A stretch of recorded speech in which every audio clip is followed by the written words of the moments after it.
OffsidesHow. Do you cheer for a country that kills its citizens? By Musa OkwongaMr. Okwonga is a writer, poet and football fanatic. He has published 2 books on the sport. CreditIllustration by Leif Parsons, photo by Clive Rose. GettyThis is part of Offsides, a newsletter on the broader issues and hidden stories around the World Cup. You can sign up here to receive it in your inbox. In the first round of the World Cup, there is a phenomenon called the group of death, which refers to a grouping of 4 teams that are roughly equal. It's deadly, because even a talented squad will have a tough time advancing to the next stage when facing so many similarly skillful competitors.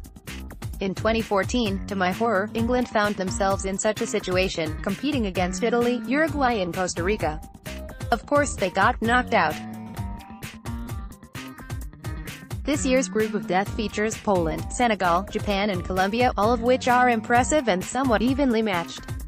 But I've been thinking about another group, the one I've taken to calling the human rights group of death. When Russia, Saudi Arabia and Egypt were drawn to play against one another, it was difficult to imagine a cluster of countries with more brutal governments, even by the grim standards of 2018.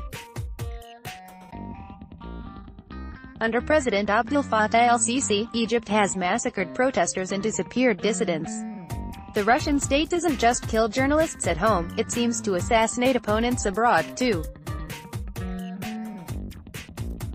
Saudi Arabia beheaded almost 50 people in the first few months of this year alone. But this is football, you might cry. Sports are for escapism. The World Cup is a chance to set aside these joy-killing facts for 90 minutes at a time. I get that. When teams are playing with an exhilarating style, it's easy to look away from wider political issues. But even then, there are moments that bring you back to a chastening reality. Russia, Saudi Arabia and Egypt are, of course, not the only human rights violators in the world.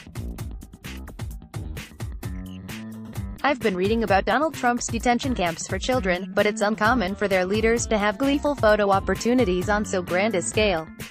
That being said, I see no contradiction in cheering on Mohamed Salah's Egypt as its attack bears down on the goal and criticizing Abdel Fattah el-Sisi's Egypt for incarcerating Alaa Abd el-Fattah, an activist and writer. There's far more to a country than its regime. In Salah's case, we see a face of the nation that is bold, positive and hopeful, and any steps these players take as ambassadors for progressive causes should be applauded. A country's football team can be a projection of soft power. But I also think it can be something beyond that.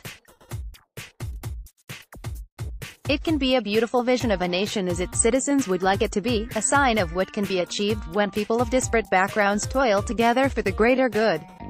And with work and luck, that imagination can become reality. You can sign up for the Offsides newsletter here.